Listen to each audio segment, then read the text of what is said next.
We have Nir Zavaro coming in all the way from Israel, a global international best-selling speaker, author, talking about the big problem that people have when they're trying to present something, trying to raise capital, they're trying to express their opinion, but all of a sudden nobody's answering. I've heard a lot of times, my biggest thing is when I see a speaker and they can't actually speak and they're trying to present and they have a great product, they have a great strategy, but they can't actually get their opinion out there. And it's something that you're really known for. I mean, I just read your book. I love your book.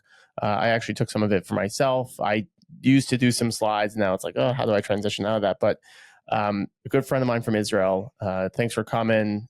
A level of resilience that I know about you is that you've always, even during a challenging time, which it is right now, you've decided to still bring your message and still bring love on the earth because that's what's important to you. It's not always about talking about sadness. It's also showing people about light and spreading light around everyone. And that's really, I think, a message of yours. So Nir, thanks so much for coming. And there's certainly nothing worse than sitting through a boring slide presentation, struggling to stay awake. Yeah. Thank you for having me. I learned that by seeing a lot of startups pitch and then going to teach in a college and realizing it's the same level of a presentation. One wanted an A and one wanted 10 million. And I thought that's weird. And if you think about it, the way we communicate is completely not about the information. That's not the currency we trade, but rather the emotions we have. And you mentioned that about how do we take these complicated days or times. For me, I want to pick positivity. I want to pick hope. And I was about to give up about the book. I was supposed to launch my biggest campaign ever on the 8th of October, and I was supposed to build everything, and that was the book launch. And I remember I was sitting at home in a bar in September and telling a friend of mine, what if the book tanks? What am I supposed to do when I grow up? I have no idea what I gave up everything to do this. And I'm finding that telling the stories is based on picking a positivity and not a negative. And then we can build a lot of things. And traveling now and seeing how many people came together to help launch the book from around the world. We've had people from over 50 countries take part in this book launch. I haven't posted a single thing because it wasn't the right thing to do in Israel at the time. And I think seeing how people are now shaking hands and saying, you know what, it'll be okay. Now, what does that mean and how we're going to solve it? And it's hopeful. Yeah, I mean, I am a forever optimist. I'm a big believer that no matter where you are and whatever happens in the world, there's always going to be good, and there's always good is going to prevail over evil. And what we're seeing now is that good is coming out stronger than they've ever come out before. It used to be you could do good, but you do it quietly, you do it silently. Now you see every person who was very silent. The first post they did was, I never posted on social media before, but I feel compelled to. Yeah. I think it's an interesting thing. Suddenly I became Jewish. I was never Jewish by definition. I was born Jewish and then Israeli, but I always traveled the world by being an entrepreneur, a storyteller, the guy that makes funny jokes, whatever it may be. Now I became something. Now, if you think about it, it doesn't matter what you believe in. You have to believe in something, because without that, how do you get by? Then it's total chaos. And I think we suddenly woke up and said, you know what? Maybe it's bigger than just a belief on than just a religion. And we're seeing that the optimism is when people come together. And the force and the numbers. And you know what? We'll figure it out together. And that's, of course, been the biggest strength. I mean, now it doesn't make a difference. You're Haredi, you're ultra-Orthodox, you're not religious at all. We're all Jewish together. It doesn't make a difference. What's amazing is, what if you're not Jewish? That's also fine. We never said no. And I think bringing a lot of people now that suddenly say, wait, this is not okay. What does that mean about me, about my religion, about my culture, about my country? It means a lot of things. And if I want you to have a good life, that means I also want to have a good life. And then we need to take care of them. Then you can turn that into a positive. And you see that when you see a protest and people sing for peace, and you see a protest where people go and beat people. I think that won't build anything, So you need to come together, but I want as many people as we can to come together. And I think storytelling, which is the way we've always communicated, is amazing, because no matter which country I go to, people get it immediately. Well, I know for myself, like whenever I give a presentation, if you have to put a story in there because that's what people remember. I myself, that's what I remember. I do it with Fyomi. He tells a story. That's what I remember. I don't remember the rest about. What are the books? Yeah. Religion. We go in and we read stories.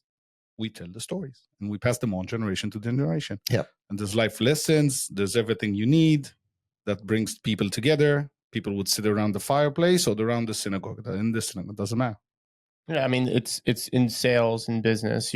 It's something called experience shares in forum settings and in different high level organizations. It's all about experiences. So the better you are at relating to an experience, the better you are to portray your message. Instead of saying do this, do this, do this, do that, you can really be a lot more specific on how you actually express yourself.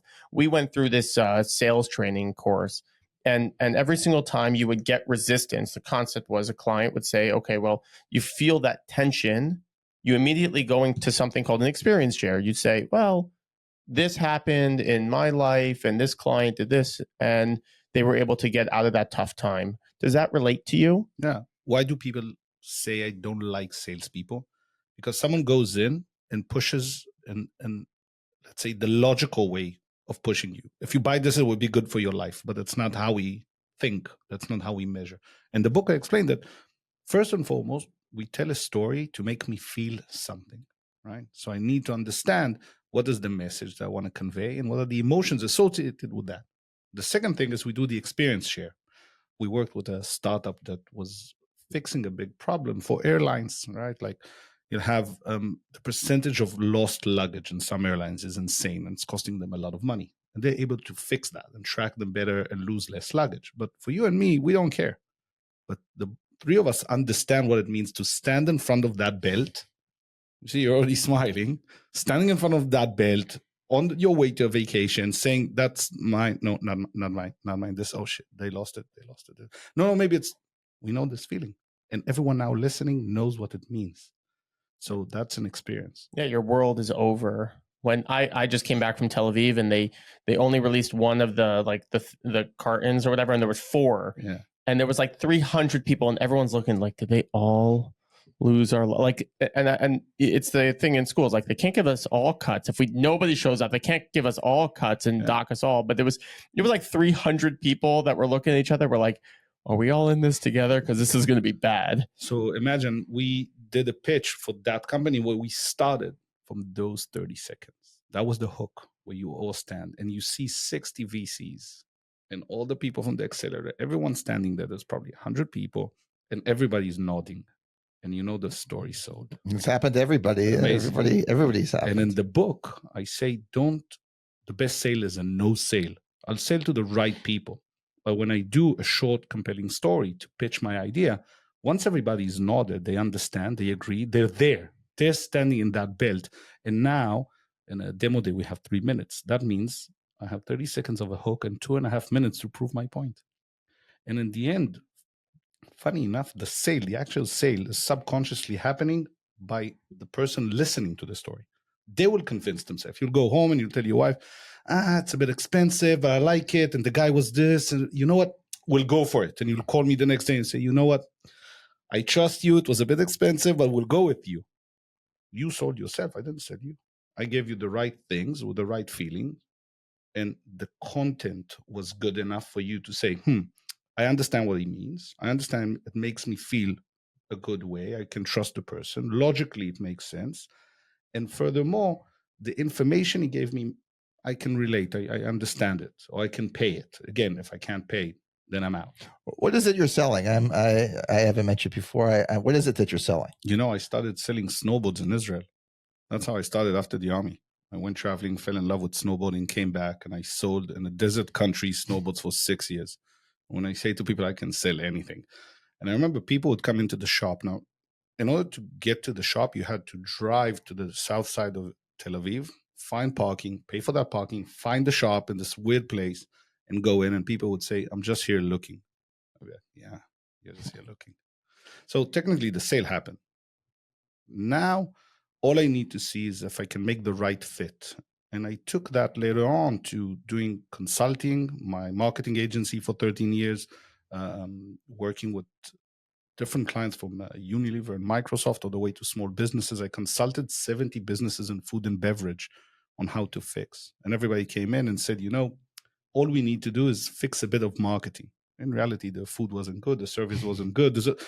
So I learned that everything is connected and everything is based not just on your product or your belief that everything you're doing is right. It's what the audience really wants and how they perceive that. In the last year, traveling is mainly working with startups and companies on how to fix their pitch, whether it's raising capital, improving their sales, or how to have a better meeting. The fact that we can go in today in a 20-minute meeting, everybody understands what is needed, what's the one ask, how everybody can, similar to a forum concept of how everybody can give their 2-minute experience share and you're done.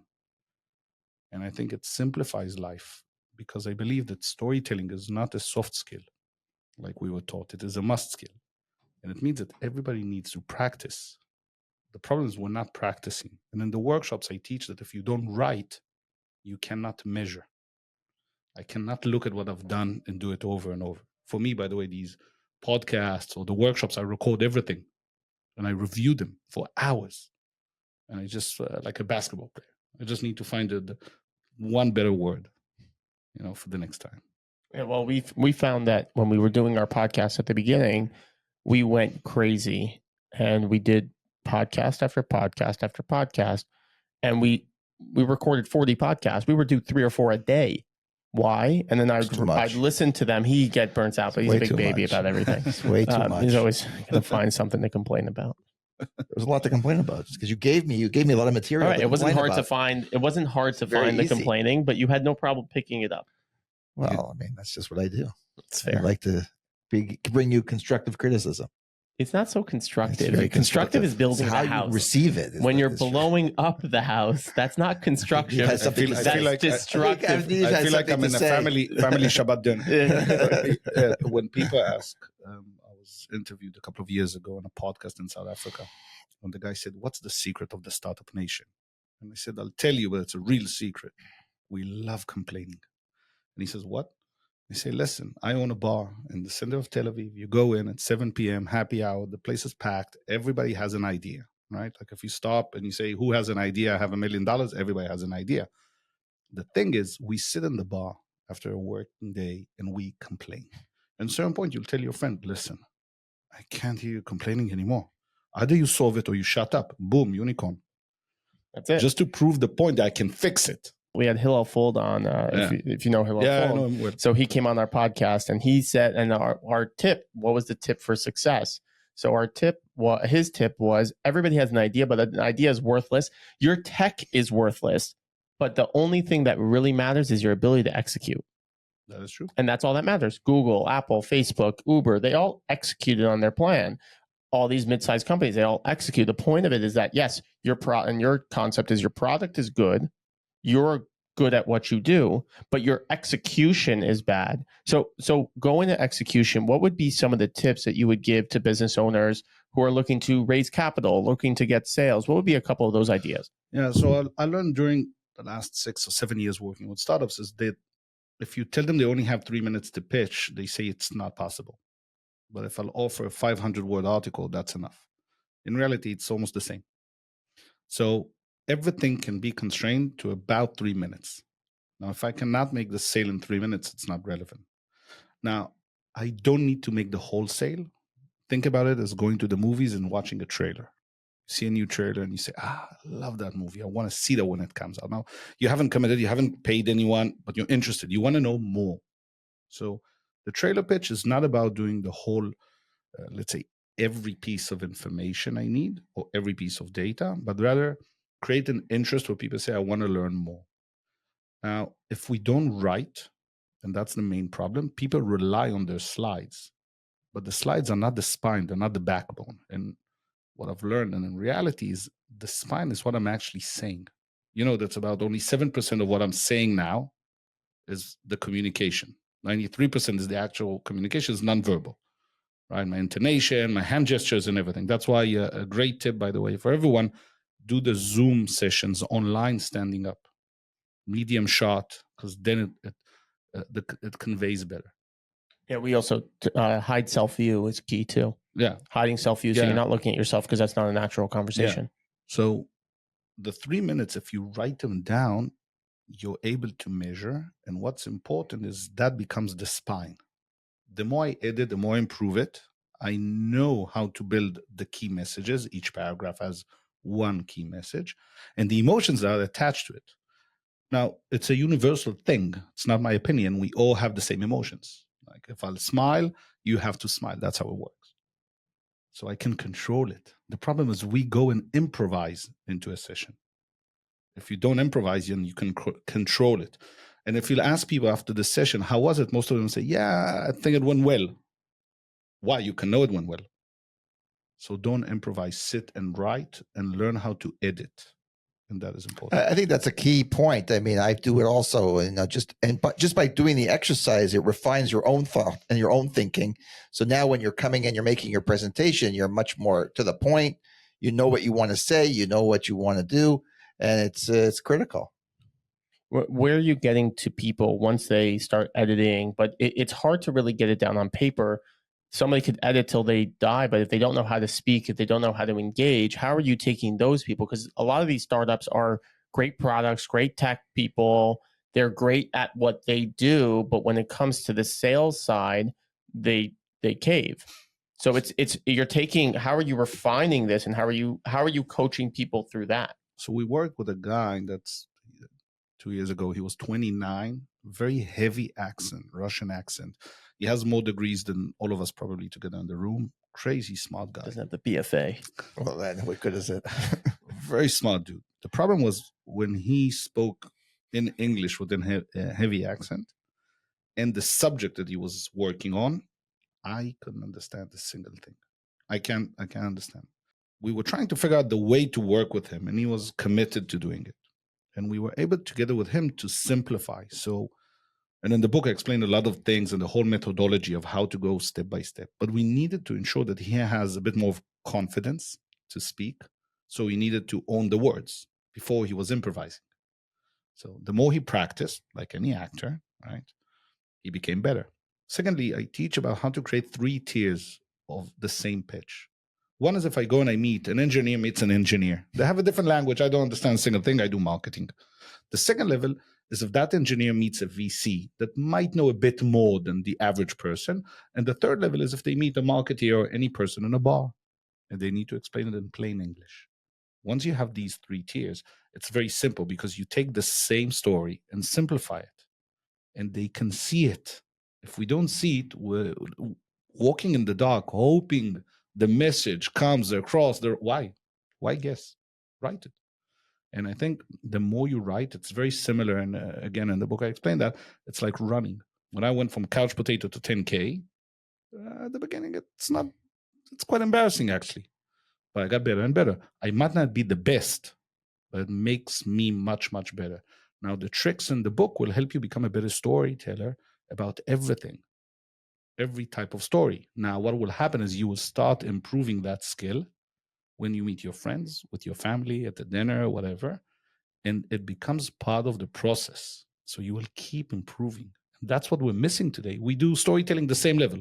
The same level you did when you were 14, 15 is probably the same level most people do it when they're 25 or 40. They never worked on that skill. Yeah, I don't go into any meeting unless I'm prepared for a meeting, and I don't go into any speech. People are like, oh, you're such a great speaker. I go, no, I'm not. I prep like crazy. I did a national media.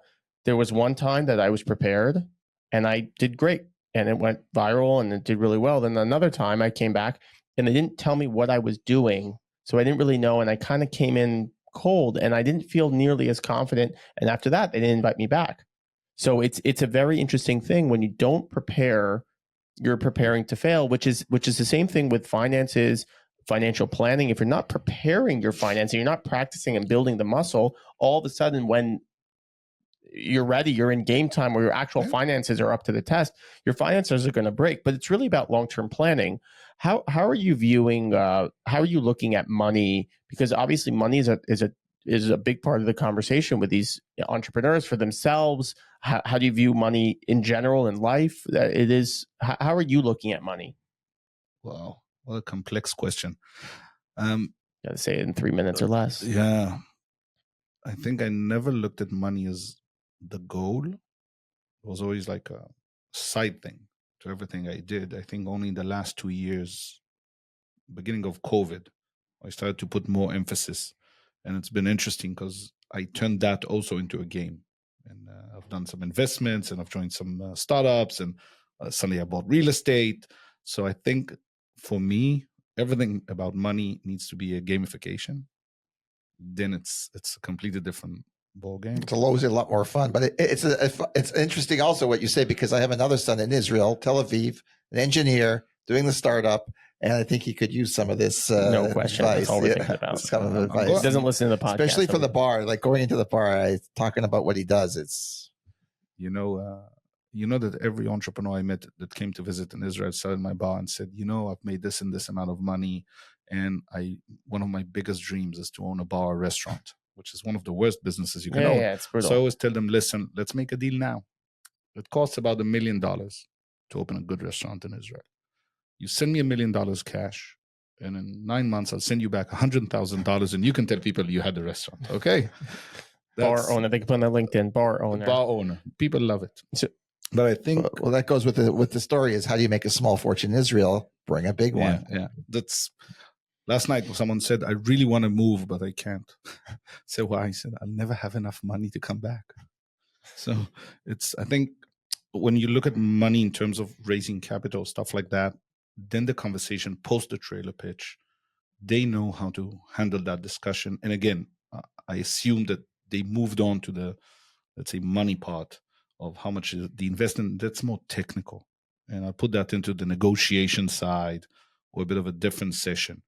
And I think that's a completely different aspect of it. Yeah. Where would you be? Because obviously you came from a lot of different places and you sold snowboards in a desert country, which is pretty cool. But if you had a moment in your life that you said that this is my defining moment, that said, you know what, I'm going to choose something that's going to be different than what my past is. I'm going to do something that's completely different, build tremendous success doing it. Because obviously, I mean, you're traveling around the world giving these conversations and teaching people and coaching people. What would be that moment in your life, the defining moment that you had that allowed you to become something that you weren't before? I'll pick 2 moments, if I may. Okay. Was standing at TaylorMade, most successful bar in Tel Aviv at the time. I was part of the owners. I was very fortunate and lucky. And I'm sitting with the dean of the School of Communication where I studied. And we're having drinks, and I tell him, I want to come teach. He said, okay. And I thought initially I'm going back to teach because I wanted my money back. But I've taught probably 1,000 students, and I think it's one of the best things I've ever done in my life. And there's probably 10 or 12 students that came to work for me afterwards in the agency. Some of them stayed for 1, 2, 3 years. Some stayed for 4 years. It's been one of the best decisions I had to go in and teach. And I think I've learned so much from that. I think the second one is 4th of November when we launched the book. And I said, I don't know if I have a business. I don't know what I'm supposed to do, but I have this ability to teach. And I don't know where the world will be in 2 or 3 months, but I'll keep going. And the last 2 months have been quite interesting. And I'm now trying to figure out, how do I get this message and teach people on a huge scale? How can we teach 1 million, 10 million people? And it might also mean that I don't go home. It might mean that I keep traveling. It might mean I'll never have a family. But it's a choice.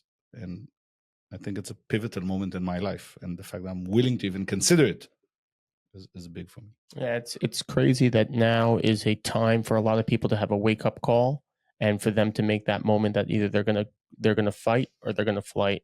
And you're choosing obviously to fight and to continue the positivity that you bring along the world, and you're really someone who grows, and that's something that I find really admirable. And that's really what you're helping people to do, is you're helping people develop and helping people to grow. Where can people find you? Where can people get in contact with you? So I think LinkedIn is the easiest, Nir Zavaro. Check out my website. You have to roll the R in the Zavaro. Yeah, right? I'm working on it. It doesn't work on LinkedIn. Wow.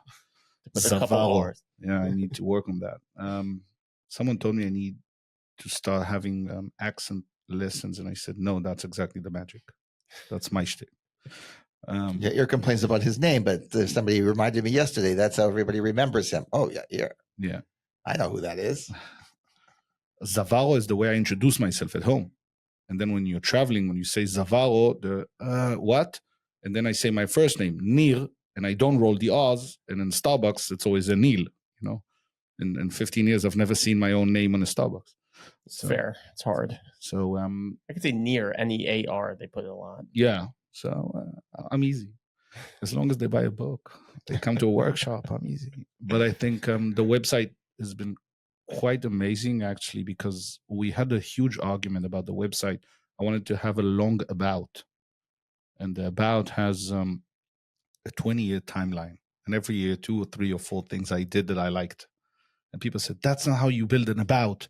You should have 2 paragraphs about it. I said, no, it's my website, and I think it's cool. And that's the page that everybody remembers. And I think something I want to ask people, do your own style, right? Like, figure your own thing. Be true to yourself. Yeah, just do it. And it's fine. And even if everybody, for years, people ask me, what do you do? How are you making money? What's going to happen? I said, figure it out. And then slowly it started to build up. And to your question, I did so many different things, from teaching, owning businesses, workshops, the agency. We've had different businesses. I worked for the government for 2 years. We've done so many things. I've done so many things. In the end, I always saw this path. And I think that's very, very important. What's the name of your book? So you're not allowed to say it, but I can, right? I can say it, but it's better if you do.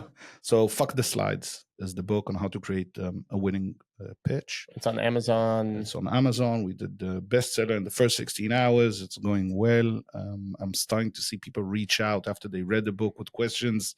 So feel free to reach out. It's amazing that people feel comfortable to reach out after they've read the book. Nir, thanks so much for coming. We really appreciate you. Really appreciate you sharing stories, and we really appreciate you shining light in a time where there is darkness and many people are home hiding. But you're a doer, and you've been doing, and that's how we met. Just 2 doers just living life together. So we really appreciate you coming.